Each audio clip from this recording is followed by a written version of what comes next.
Black and gold fans, college football fans, welcome back. Or if this is your first time on the channel, welcome in to the Touchdown Black and Gold vlog, where I examine, discuss, celebrate, and honor all things college football, but with a very special emphasis on our beloved black and gold squads of the Missouri Tigers and the Iowa Hawkeyes. But today's very, very special episode is all about the college football landscape as a whole. Wow, what a week 7 we just witnessed, guys. Here it is. It's Sunday afternoon down here in the Show Me State of Missouri. It was a absolutely beautiful, beautiful weekend here where I reside. And I know for some of you, some of you guys in certain locations, hopefully you have recovered, you celebrated responsibly, you've caught your breath, and I'm talking to you individuals in places such as Knoxville, Tennessee, Salt Lake City, Utah, for some of you in Syracuse, New York, some of you in Fort Worth, Texas, some of you in Champaign, Illinois, and last but certainly not least, those of you in Vermilion, South Dakota. Maybe some of you were thinking, what? But if you forgotten or didn't know, there was a top 3 matchup at the FCS level over the weekend. Number 3 South Dakota State went to number 1 North Dakota State and knocked off the mighty Bison in the Fargo Dome. So congratulations to all of you at those locations. Get down, party like it's 1999. And while week 7 was just action-packed, the entire day, hot off the heels of it, from the morning to the afternoon, evening, late evening, and even into the wee hours of Sunday morning for some of you in the East Coast. Wow, what a great weekend of college football we just had. One of the greatest weekends that I can remember of college football in a very, very long time. Just completely action-packed from start to finish. So today, a very, very special episode. Normally, last few weekends, I've been doing an instant reaction and recap episode to the Iowa Hawkeyes game, but this weekend they were on a bye, so I thought I would share with you. This is my mid-season standings episode, and today I've got some great things on tap. But before I continue, I just want to say to all of you, thank you for everything you've done for the channel. I mean, without you, none of this is possible. Subscriptions are way up, but feel free, click, hit that button. We need some more comments, rates, shares, likes. Everything is trending in the right direction. And especially the comments. I have said from the start of this channel that this channel is driven by you, the Black and Gold family, and all college football fans. Your participation, your comments are always welcomed, appreciated, and encouraged. So please feel free to let me know what you think, subscribe, and everything else in between. You guys are the best. So what I've got on tap today, give me 25, 30 minutes. So what I'm going to do with you is, now that week 7 has come to a close, which I coined weeks 4 through 7, the 4-course meal of this year's college football action. And I said that after week 7, we would finally see some clarity and separation from those teams that are pretenders and contenders and everybody else, and also from the Heisman Trophy chase as well. And that is what I'm going to share with you today. I am going to give you now my updated Heisman Trophy shortlist as far as the individuals who I peg from here out will be in the running till the very end, with 2 individuals that are just on the outside looking in, but could get back into the Heisman Trophy race. And then after that, I will share with you if the college football playoff participants and invitees were announced today, these would be the 4 college football playoff teams that I believe who would be there, and plus the first 2 out. So, very special episode. Please, comment. Let me know what you think. You agree, disagree, why? Let's just keep it adult-like, and let's keep that good vibe and that good banter flowing. All right. And let's go ahead and start off with what I said, my updated Heisman Trophy shortlist. And no matter what, whoever you're pulling for or what you think about this list, all of you, that's right, subscribers, viewers, fans of the Touchdown Black and Gold vlog, all of you are my Heisman Trophy winner. So let's get to the short list here of my Heisman Trophy.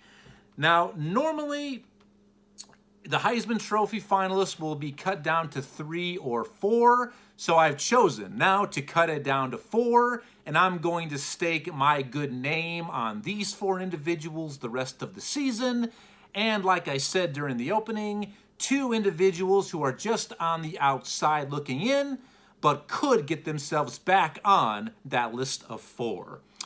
And my first candidate, making his actual first appearance on my Heisman Trophy list. If you recall, if you've been watching my review and recap episodes that I do every Tuesday following that college football week's action, I've been sharing with you, the Black and Gold family, my Heisman Trophy shortlist. So now I have broke it down to 4, and making his initial appearance on this list, I gotta give a shout out to Michigan running back Blake Corum. And this is for my guy, my boy, Ryan Miller. Here's your shout out. He's a new fan, new subscriber to the Touchdown Black and Gold vlog, and basically wrote a comment about, how can you basically leave running back Blake Corum off this list? Well, Ryan, there you go. From this point moving on, I just can't. And here's why.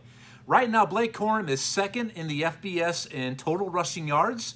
He's leading the FBS in rushing touchdowns, averaging 166 yards per game on the ground. And in spite of that, he's not even the featured back at Michigan. He is getting the majority of the reps and carries, but he's splitting some time with Donovan Edwards. So welcome to the list, Blake Corum of Michigan. Hopefully you hang around. Next is a guy who's on my list for the second week, but I'm also going to lock him in after his team's big victory, and Blake Corum's team, Michigan, absolutely housed top 10 Penn State over the weekend. But the second of 4 is TCU quarterback Max Duggan. Huge victory over the weekend in Fort Worth over number 8 and previously undefeated Oklahoma State.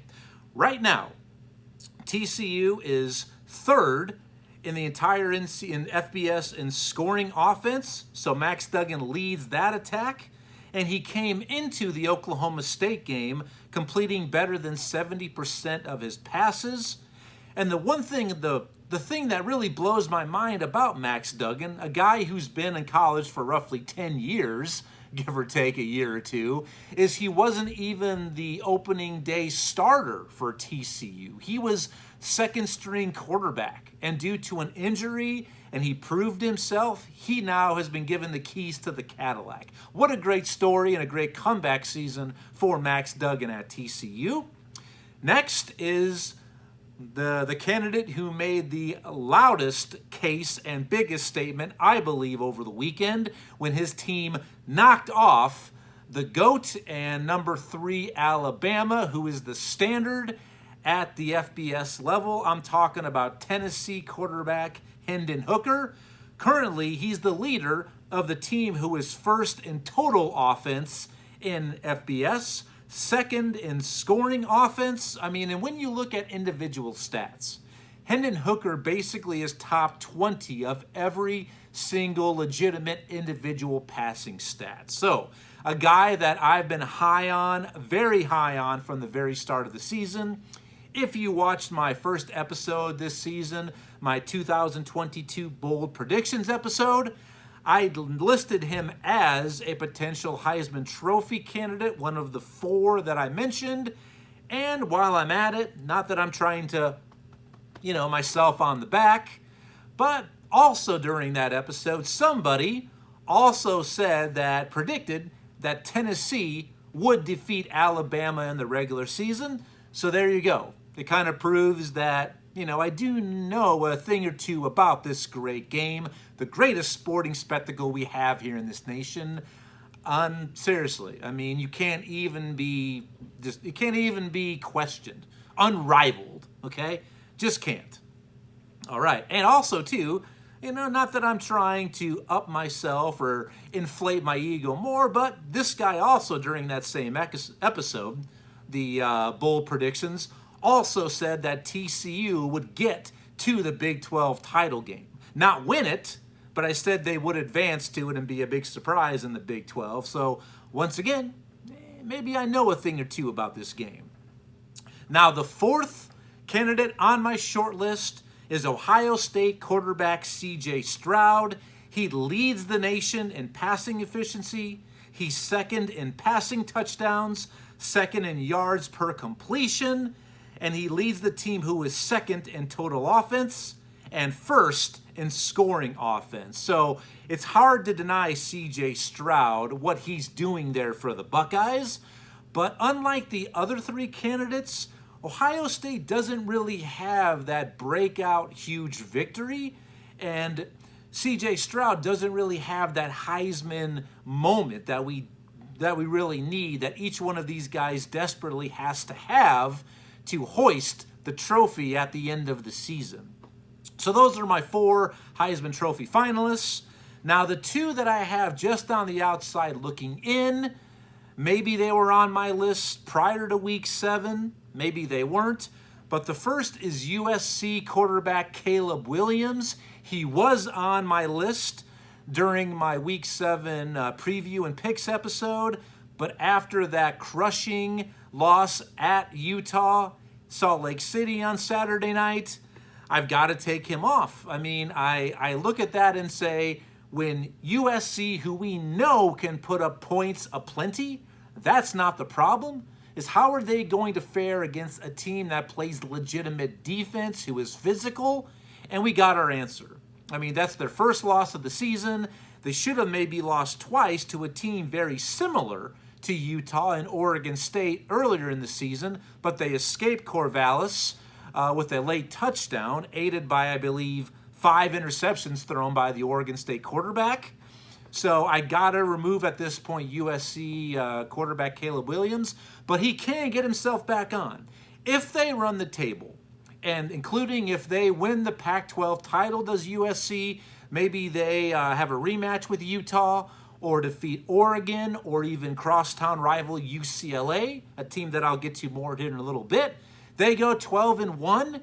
More than likely, they're still going to find themselves either in the college football playoff or one of the first 2 teams out, so he could absolutely get himself back on my list. Now, the second, and I'm going to go ahead and respond to a question from my man, Dooney Don, a newer subscriber and friend to the Touchdown Black and Gold vlog. He pointed this out. I have removed from my list Alabama quarterback Bryce Young, who also is the reigning Heisman Trophy winner, but I actually had him off my list earlier, late last week. He was off my list going into my Week 7 preview and picks episode, only really because he missed a game. If you recall, he left midway during the Arkansas game a few weeks back. He sat out the Texas A&M game in Tuscaloosa, which A&M could have shocked the world and defeated Alabama at home as a 24-point underdog. It basically came down to a walk-off play with zero ticks left on the clock. So just because he missed a game, that's why I removed him. But he was back in action Saturday night during that thriller on Rocky Top versus Tennessee, and he did play a phenomenal game. I mean, there were times when he was dead to rights running for his life from multiple Tennessee defenders, and was able to extend the play and push the ball downfield. It was really a thing of beauty. And Dooney Don, I absolutely agree with you. He had an excellent game. I mean, he really impressed.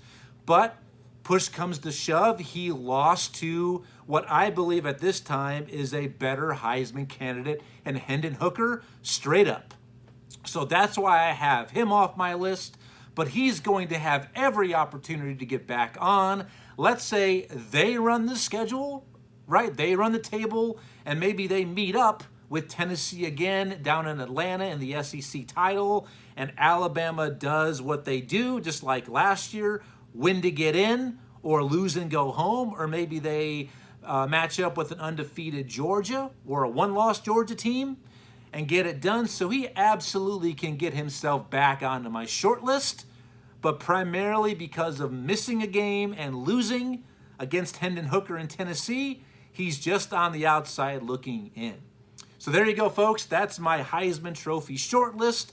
Let me know what you think. Subscribe, comment, share, rate, like. Let me know what you think. Is there somebody that you think I should remove or add? Let me know. I want to hear from you, the college football and black and gold family. All right. Now, something that I can't wait to share with you is right now, if I was the commish, if I was the lone committee member of the College Football Playoff Committee, a committee of one, these are the 4 teams that I would invite to participate in this year's college football playoff. So I'm going to share with you and why the top 4 properly seeded, and also the first 2 out. As they always will, they'll give you the top 4 and then the first 2 out. So without further ado, let's go ahead and get on to it. And I can't wait to, please, your comments will help drive this discussion. This is a safe haven. All of you are welcome. I'm going to go and just start off out of the gate with the number 1 seed to me. And right now, my number 1 team to me, if the college football playoff was starting today, would be the Tennessee Volunteers. That's right. I've been high on them all year. Preseason, I said they would be a dark horse playoff participant and team, but here they are. And here's why I have them as the number 1 seed. They are undefeated, and I believe they have the best resume of any team in the nation, and maybe even the best win. Now, yes, the best win is against Alabama on Saturday, but this is also a team that has a win at home over their division arch rival Florida, and Florida has really been their daddy as of late. And then they went on the road in SEC play and absolutely dismantled, dismembered LSU in Death Valley and Baton Rouge. And also in the non-conference, they defeated at Pittsburgh. I'm not talking some neutral game. I'm not talking Georgia and Oregon and Atlanta, okay? They went to Pitt and defeated last year's reigning ACC champions. So they absolutely have the best resume top to bottom of any team in college football. So Tennessee, congratulations. You've got the one spot. Now let's go to my second team out, or my number 6 seed. And this is going to be a surprise. I've got the Bruins of UCLA in the 6th hole, and here's why. They are the only undefeated team currently in the Pac-12 conference, and we've seen the Pac-12 is absolutely legit this season. They're playing at a high level. We have 4 teams that are absolutely legitimate who are going to beat up on each other, and UCLA is the only one right now that's undefeated. And they do have back-to-back quality wins against a ranked Washington team. And 2 weeks ago, they defeated at home in the Rose Bowl that Utah team that just defeated number 7 and undefeated USC. So UCLA has 2 huge back-to-back victories in Pac-12 conference play. And they still play. They're at Oregon this week in Week 8, which is a huge game for the Pac-12. and for the college football landscape in general. They still go to Oregon, and they play their arch rival USC later this year, and they host them in the Rose Bowl. So UCLA is right there, and they absolutely will have their chance to either play their way in or play their way out. All right? And the one thing also that I'm a little bit low on UCLA is they really had a very Charmin soft non-conference schedule. I mean, their best win is over 5-1 South Alabama, the Jaguars from the Sun Belt. So that's why I've got UCLA, my second team, out. Now let's go to my number 2 seed. Another surprise, but I'll tell you why. I've got sitting there at number 2, if it was to start today, I've got the Michigan Wolverines, my number 2 seed. Here's why. They are undefeated, and watching them play. Now, I should have said this is how I'm ranking these teams as well. Based on their wins, who they've played, how they've looked, and moving forward, can they sustain and stay where they are? So watching Michigan, guys, I believe they are the most balanced team in the nation. Offensively, defensively, I believe they have the reigning Lou Groza Award field goal kicker on their team as well. So also special teams.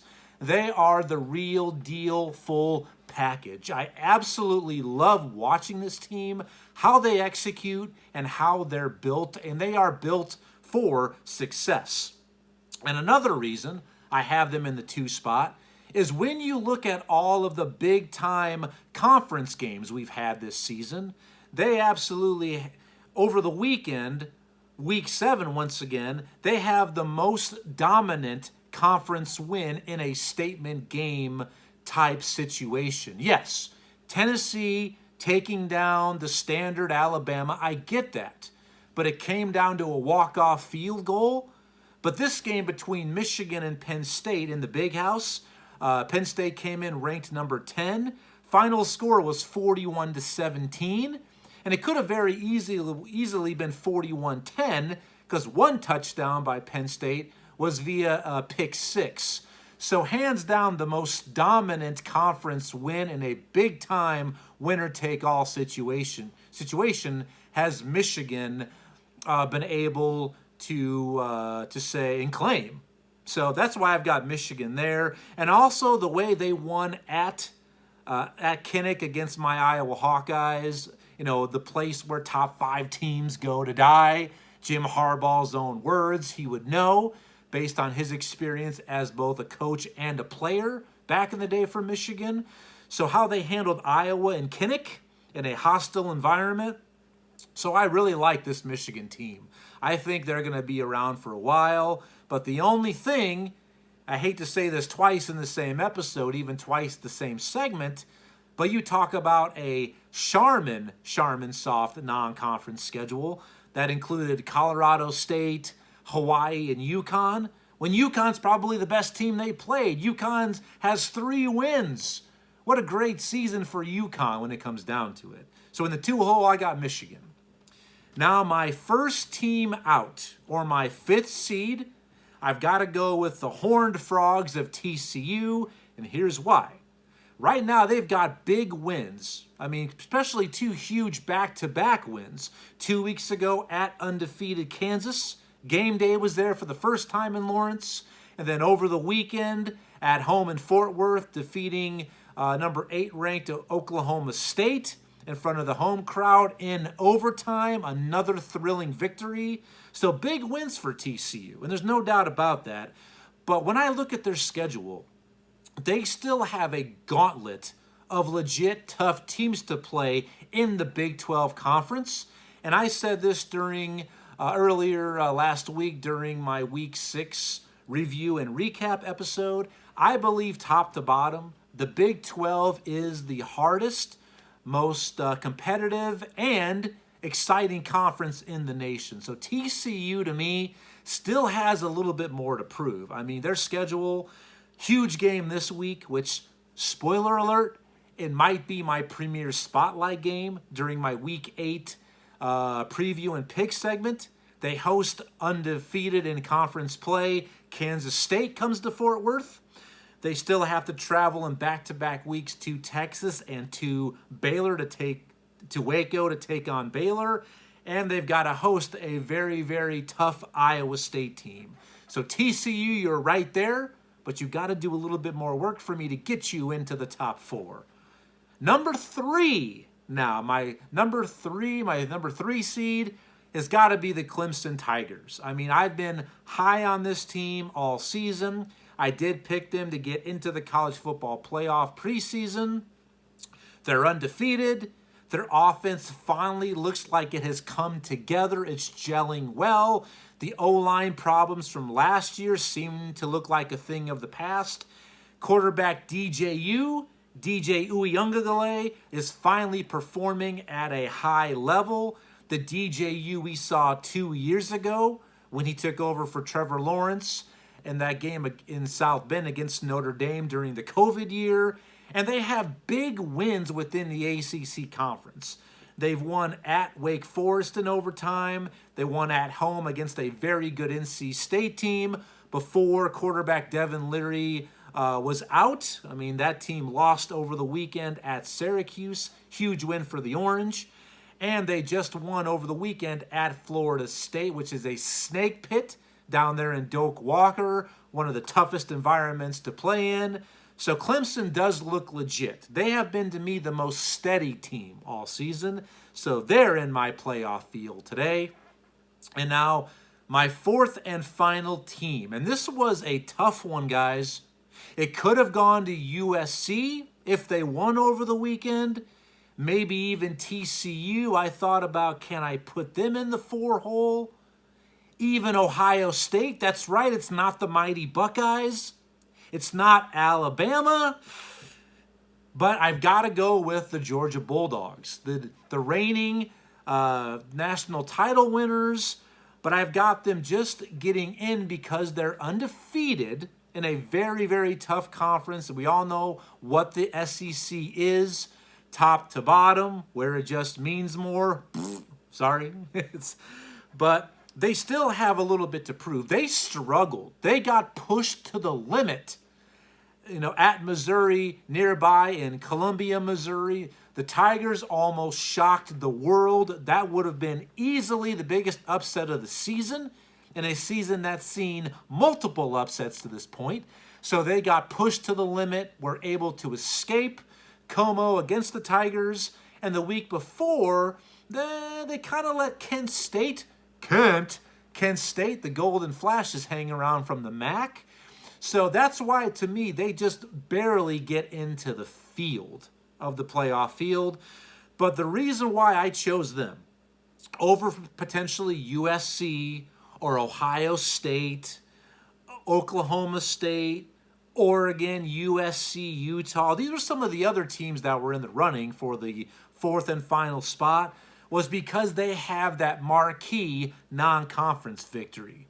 Week 1, they absolutely beat down and humbled their former defensive coordinator, Dan Lanning, who is now the head coach at Oregon. They beat down the Ducks 49-3, and maybe sent them migrating to the South a little bit early. That's why I've got Georgia in, because of that non-conference victory. Maybe Ohio State would have been the team in if Notre Dame just would be the team that some of us thought they would be, or at least could be, because that was supposed to be a huge non-conference victory for the Buckeyes. But here we are. Notre Dame lost back-to-back games to start the season to Ohio State, and then at home against Marshall. Then they won 3 in a row. But over week 7, they lost at home in South Bend in the presence of touchdown Jesus to a 1-4 Stanford team. That's right.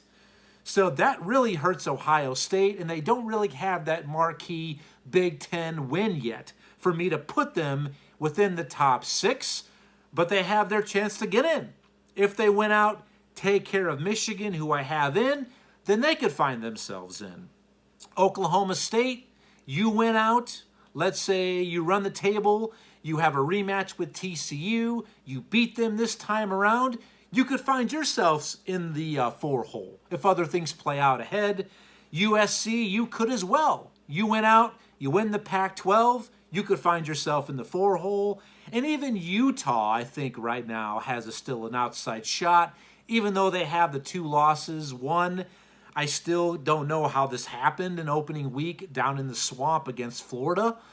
So they still have a shot to get in, and absolutely Alabama's still there too. And I mentioned this earlier in the episode. They went out, they take care of Georgia or a rematch of Tennessee in the SEC title game. They're going to make the playoff in the 4 hole. So that's what I got, guys. I may be right, I may be wrong. We'll have to wait and see how things play out. And I don't really know where we go from here, but I do know this. Much love. Thanks to all of you. None of this, once again, would be possible without your support, your attention, and everything that you do for the channel. It's an absolute pleasure for me to be here with you so you could hear me and be with you as I share my love and passion for all things college football. It's been an absolute pleasure and such a high for me to be doing this season for you and with you, the Black and Gold family, and all you college football fanatics. So please subscribe, like, share, comment. And some of you who have, you've seen, normally I will take the time to reply to each and every individual comment because I give the people what they want. I am a man for the people and by the people. So that's it for tonight. Be looking for my Week 7 review and recap episode that should be posted either late Tuesday afternoon, early Tuesday evening. So until then, I hope you all had an excellent weekend. Hope you enjoyed the outside. Hopefully your team came out on the winning end. So look for me on Tuesday. Until then, I say to you as always, peace, progress, prosperity, and thank you for joining me on this very special episode of the Touchdown Black and Gold Vlog. See you then. Bye-bye.